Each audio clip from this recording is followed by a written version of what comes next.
Dodge, I'm agitated. Tell me why, Pete. I get fired up about this stuff. I'm trying to maintain my chill. Yeah. It's really hard. We've been talking about Sam stuff this morning a little bit before we started recording, and it raises the blood pressure a little, doesn't it? Sure does. Yeah. Sure does. And, on top of the fact that we're living through a massive pandemic that vast majorities of the population don't believe is happening, now we also have to live through this where humanity exercises such violence on one another, and we have to, fight for the data to prove it.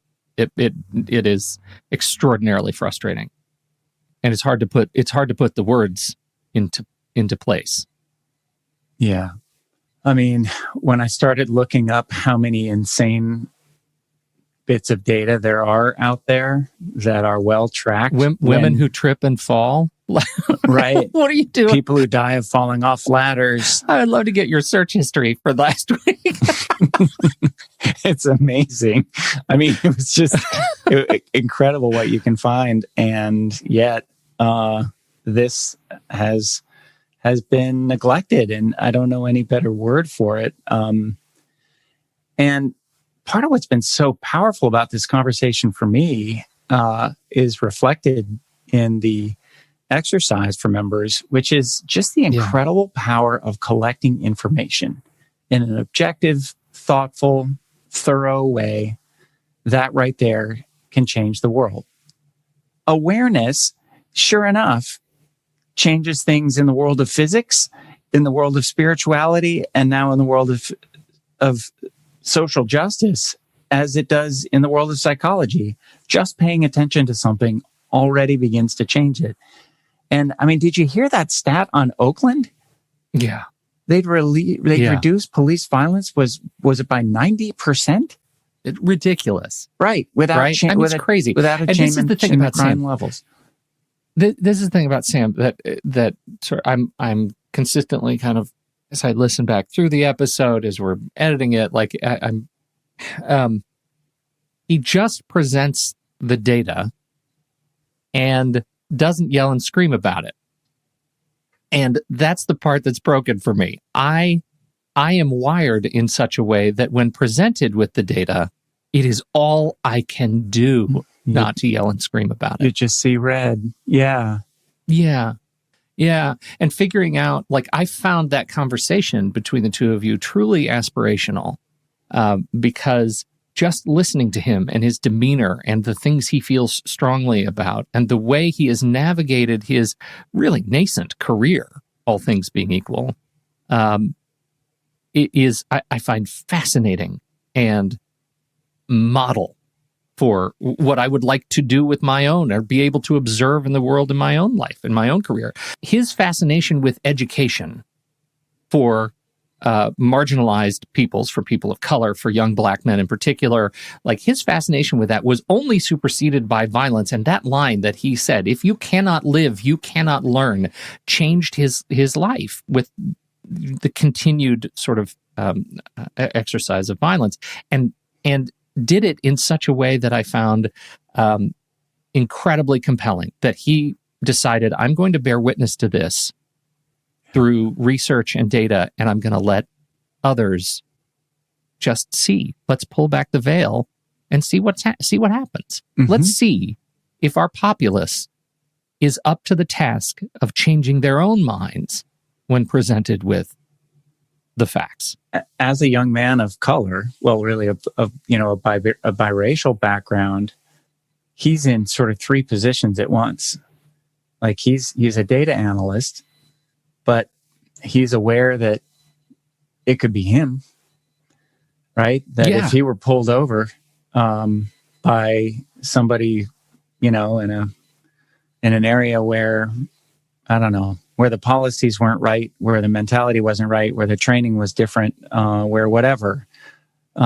Sadly, what I heard in his data was the browner you are, the less safe you are in the hands of the very people who are here to protect us. Mm-hmm. That is maybe an exaggerated way to read what he just said, but that Native Americans people of Hispanic origins are at a much higher likelihood to be killed by police officers than white people, and blacks even more than the brown groups, right? That's a scary thing. So he is in that group too. And he is an advocate, right? He is advocating for change. And he talked about that toward the end of that interview, where he's just saying it's an interesting place to be in, where I'm like, I'm not just the scientist. I then have to turn around and go and have a conversation about it with people who don't yet understand these numbers and have got, a whole set of assumptions he has to wade through. And, a piece of what hurts my heart too, and maybe this speaks to my background, also to the fact that there's a member of my family I care about very deeply whose son is a really good cop. My heart hurts for the police officers also. Not the ones who are cops who, from the moment they woke up that morning, were hoping they could kill a black guy. Like, I guess there are some of those out there, but I think it's probably a whole lot more freaking complicated than that. And that is really sad. And as a guy who's practiced martial arts for a very long time, I know a lot of people who've been, in positions of violence, sometimes absolutely justified, and sometimes where afterward they look back and they realize maybe there was something else I could have done besides use what I know. And all of them have felt badly about it. Like, it doesn't feel good to hurt another human being. It's not like in Hollywood. It isn't like that.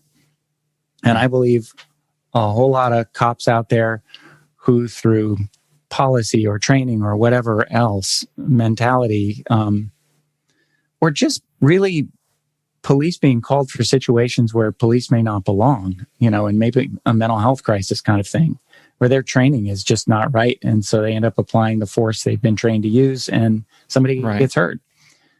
I make up that this sucks for them too. Like, everybody loses when this isn't fixed. I don't know that you're making anything really up, because I think I should say, I don't know any cops like the ones you just described. And I know a number of cops, and they're all incredible people. They're wonderful people. They're thoughtful people. They live deeply in the world, right? Right. Like, they move deeply through the world. And I appreciate them and the work that they do. And I'm curious about this angle from your perspective. I think that that when put in a place, all humans, whether you're police or not, or military or whatever, all humans, when put in a state of sort of that exacerbated kind of emotional state, a position of fear, a position of you rely on the fastest response that you have at your fingertips. And that may be when you're in a position of fear and doubt and uncertainty, it may be pulling a gun. It may be shoes. It's your example is just, if you have a wrench and you show up to a plumbing disaster, you're the right guy for the job. But if you have a wrench and you show up because a barn animal is ill, you're the wrong guy for the job. Like, it's just, we got to pair the right stuff. So I think, I wonder if any of us would be completely immune when faced with the kinds of things that we're asking police to be faced with.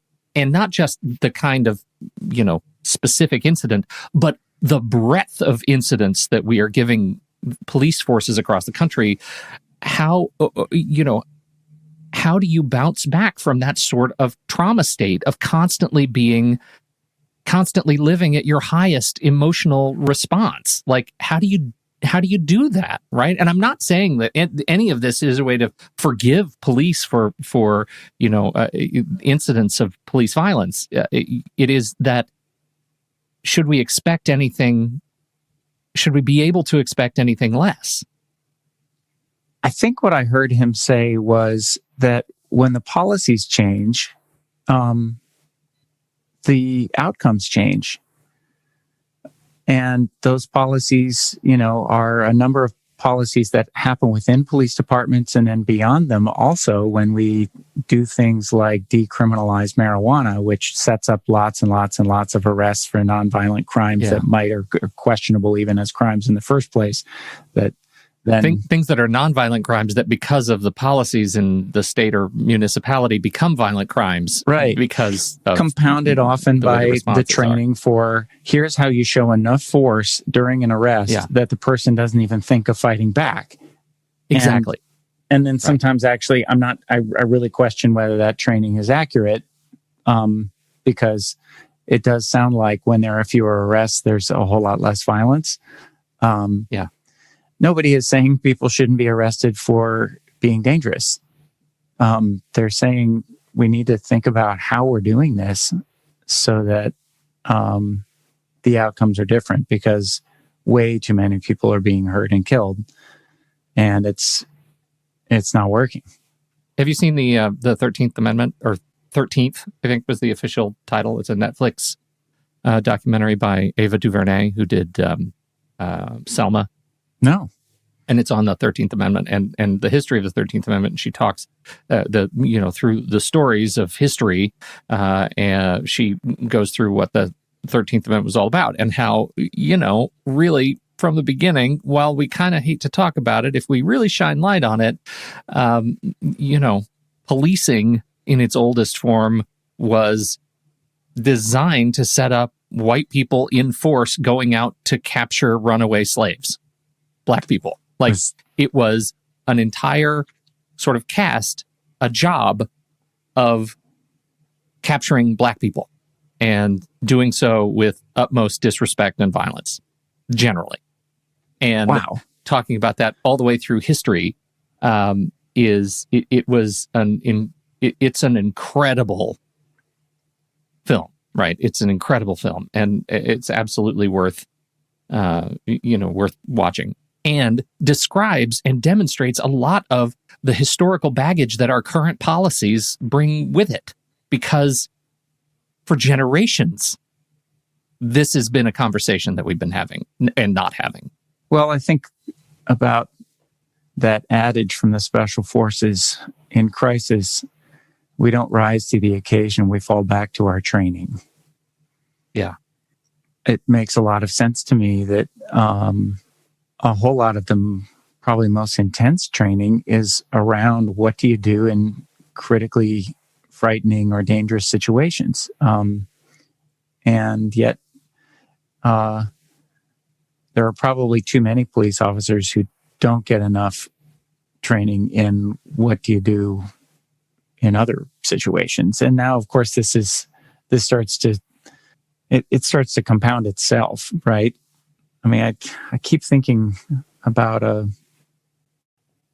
a friend of mine, African-American guy,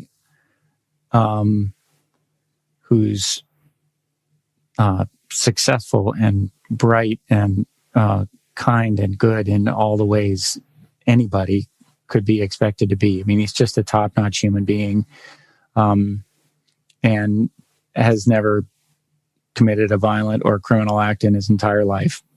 And he got pulled over on the highway in LA for, something he didn't even know why he was being pulled over. I think maybe it was a taillight, maybe it was a license plate, maybe it was 5 miles an hour over the speed limit, but I don't think it was even that.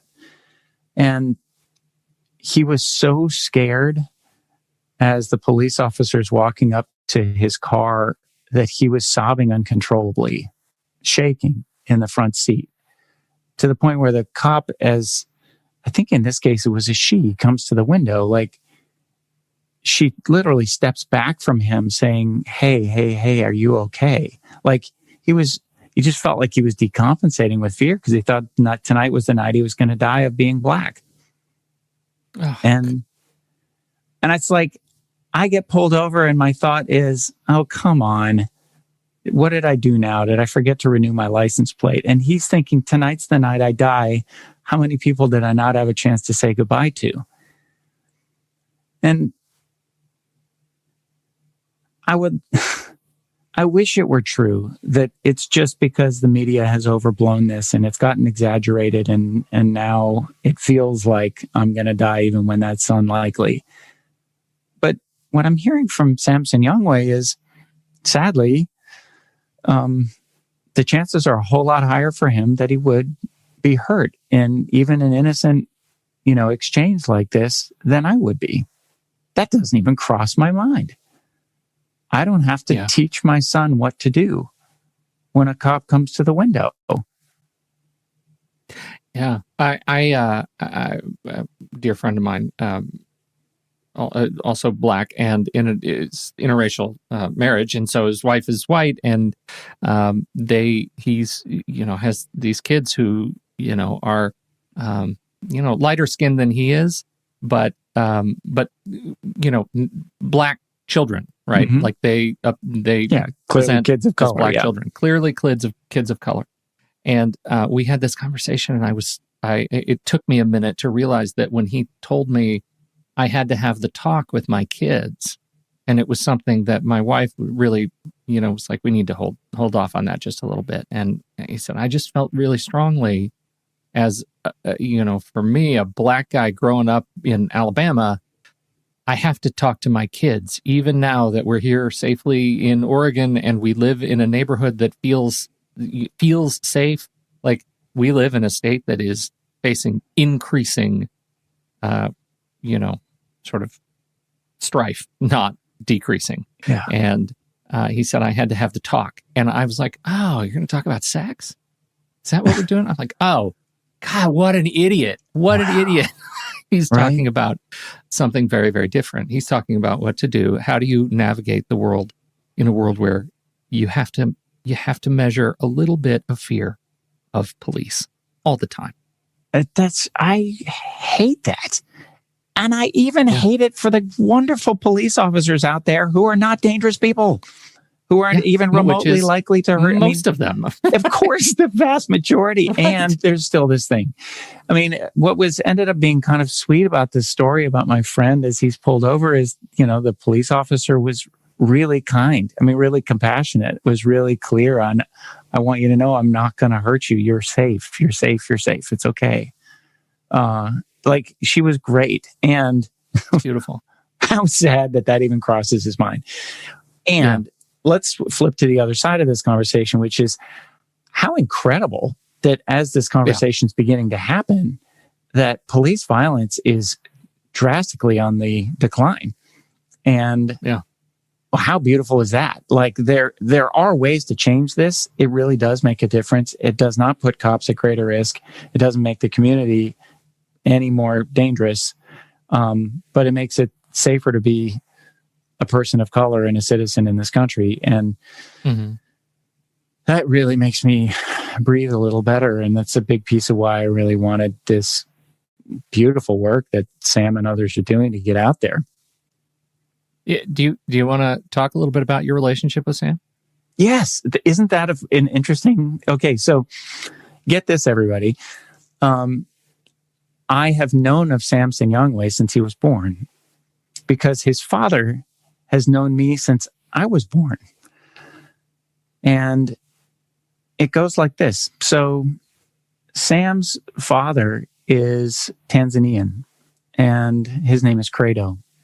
And Credo was somebody that my parents took under their wing when he was a child, and they were in Tanzania themselves, and grew to love immensely, loved him like a son, and they have loved him ever since. They have been in touch, and they really are the ones responsible for helping him come to the United States, to be educated here, and as a result, to meet a lovely wife, happens to be white, and to have these two absolutely incredible kids, Sam and Noah.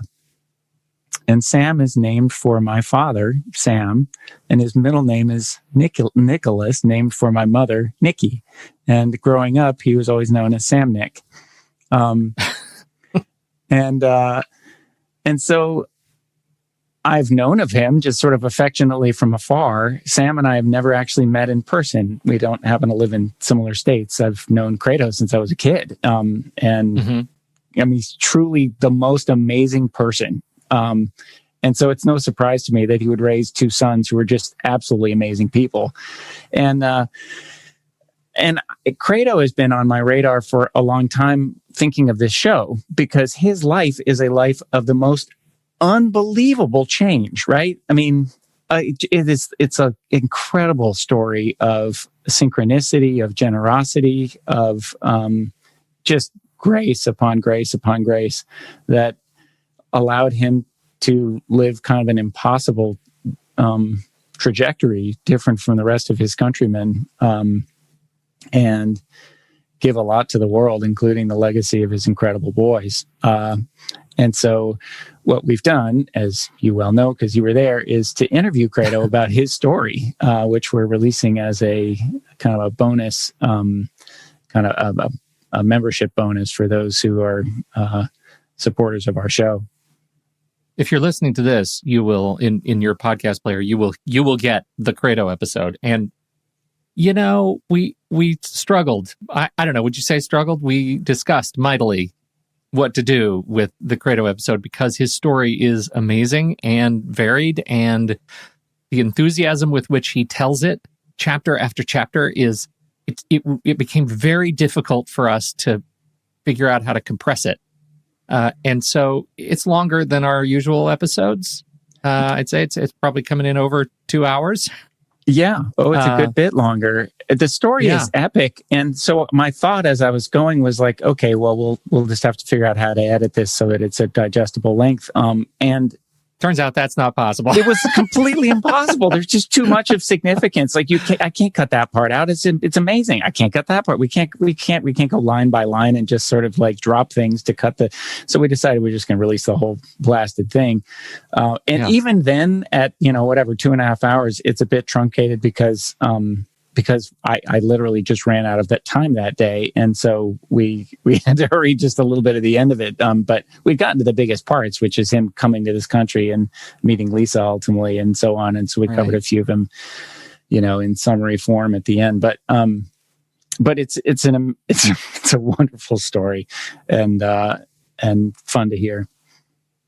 It really is. And we're thrilled to be able to just, just release the whole thing. I don't want to cut a word. I mean, it's too good. Enjoy this. Yeah, I mean, enjoy the story and enjoy the voice of this man who's really special. And it's a fairy tale. It is a fairy tale. It is, yes.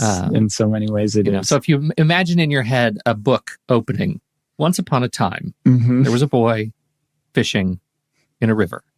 And then it just goes from there. It's amazing. Yeah. So that's it. And what a great delight to be able to have this time with Sam as by means of your connection with Kratos and the family connection. It's just so special. And so, it was great. I feel so proud to know them both.